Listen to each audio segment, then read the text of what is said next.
internet access. So good morning po mga kababayan, live po tayo ngayon sa Quirino Grandstand. Andito po tayo ngayon sa harap po. So ito po yung Quirino Grandstand. Ito po makikita niyo po ang mga tao na lumagsa na po para sa rally ngayong 4 PM po ng hapon. So nagsidatingan na po yung membro ng INC. So makikita yung mga kababayan, nandito na po. Yun po ang Luneta. Sa mga lungsod, kundi maging sa mga lalawigan, lalo na sa mga lingkod. Ang daming tao na po mga kababayan.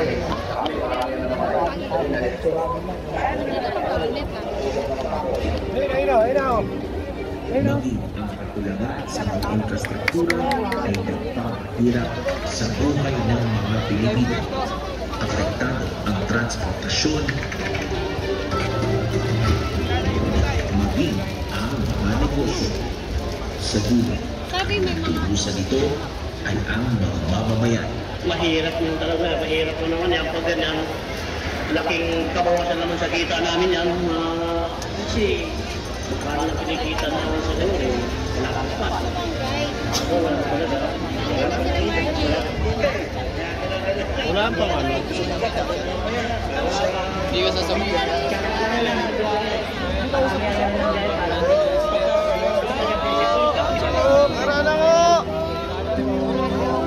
Lalo na kapag dumarating ang mga kalamidad. Ang mga bagyo na nagdudulot ng malawakang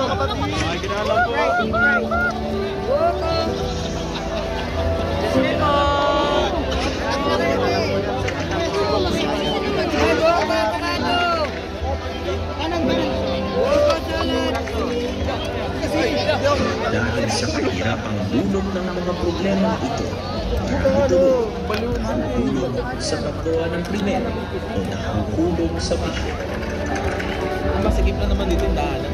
Yung ang pagkakaano ka, nakaplanta ka na. Ang magagawa ng mga pinuno sa ating bansa para nakasin ang mga problema ito.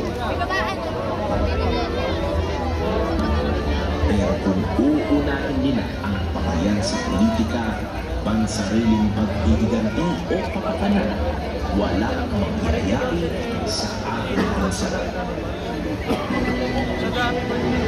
Habang inaaksaya nila ang panahon, patuloy na nagdurusa ang maraming Pilipino. Bigyan ang pamayan, asikasuhin ang pamayan.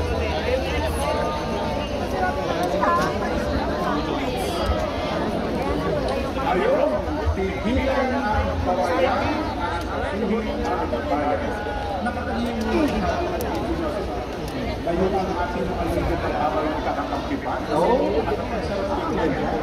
At siyempre, dyan yung pinasalahan ng bata. Yung historical, yung support na binigay ng bawat Pilipino sa kanila. Yung dito na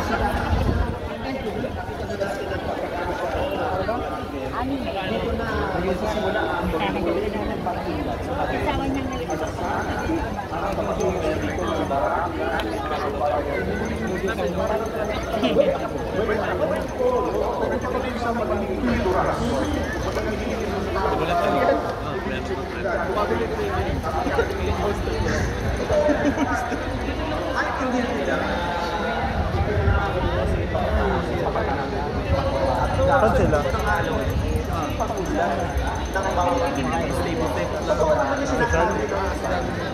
Magaan nila nila mga alas sa mga alas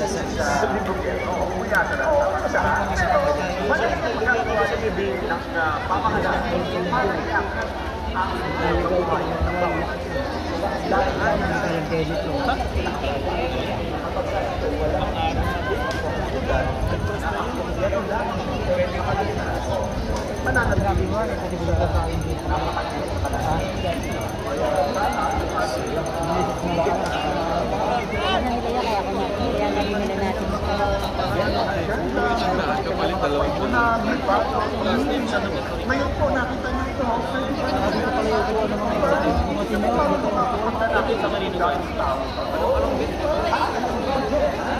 Yan ang nakikita natin sa ito yung mga kababayan namin natin sa bansa sa itutulong. Ang mga kababayan natin nasa ibayang dagat na nakasubaybay sa ating program. Kaya ba ang masuporta?